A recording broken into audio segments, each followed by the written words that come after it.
Welcome back. So in part 1, we absolutely locked down the 2% rule. That's our golden rule for protecting our capital.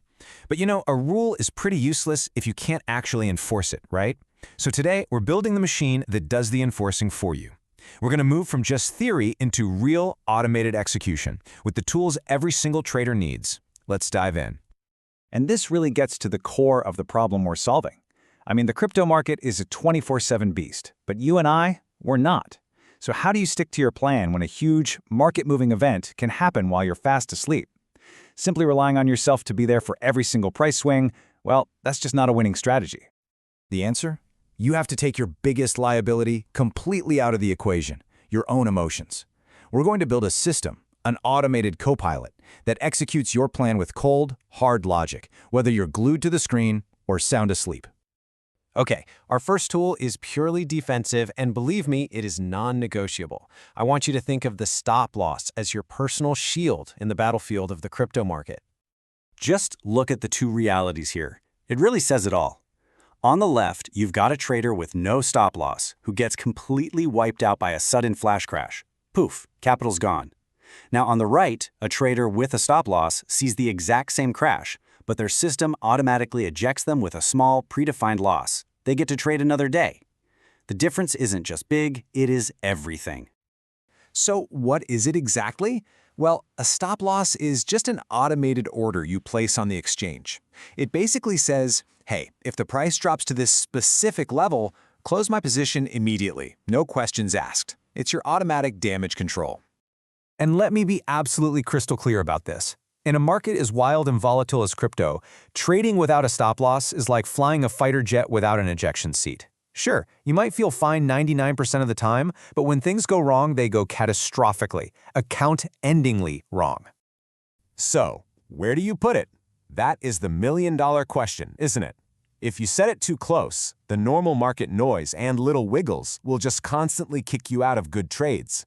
But if you set it too far away, you're violating your 2% rule. The sweet spot is often found by combining a bit of technical analysis, like say placing it just below a key support level, with your own personal risk budget. All right, let's move on to our next tool and see how this all connects. If the stop loss is your shield against fear, then the take profit order is your automated discipline against an equally dangerous emotion, greed. A take profit order is pretty much the mirror image of a stop loss. You're telling the exchange, hey, if the price goes up to this specific profit target, close my position and lock in my gains. It's an automated way to secure the win. And why is this so critical? Come on, we've all been there. A trade is in profit, and that little voice in your head starts whispering, just a little more, it can go higher. A take profit order is your automated defense against that voice. It forces you to stick to the rational plan you made before greed had a chance to hijack your brain. Okay, for those of you ready to level up a bit, let's talk about a more dynamic version of the stop loss. It's called a trailing stop, and its whole job is to protect your profits while still giving a winning trade some room to run.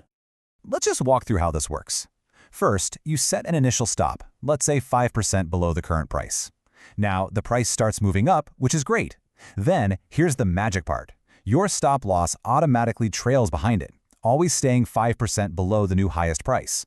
Finally, if the price reverses and drops that 5%, it triggers your new, higher stop, locking in all the profit you made along the way. It's a brilliant way to let your winners run without giving all your gains back. So we have our shield and we have our discipline. Now we need a compass to help us decide which battles are even worth fighting in the first place. This is where the risk/reward ratio comes in. The risk/reward ratio is a super simple calculation you absolutely must do before you enter any trade. You just measure your potential risk, that's the distance to your stop loss, against your potential reward, the distance to your take profit. This little ratio answers the single most important question in trading. Is this fight worth it? So, what's a good ratio? Well, the industry standard and a really great place to start is a minimum of 2-to-1. And why is that? Because it gives you a massive mathematical edge.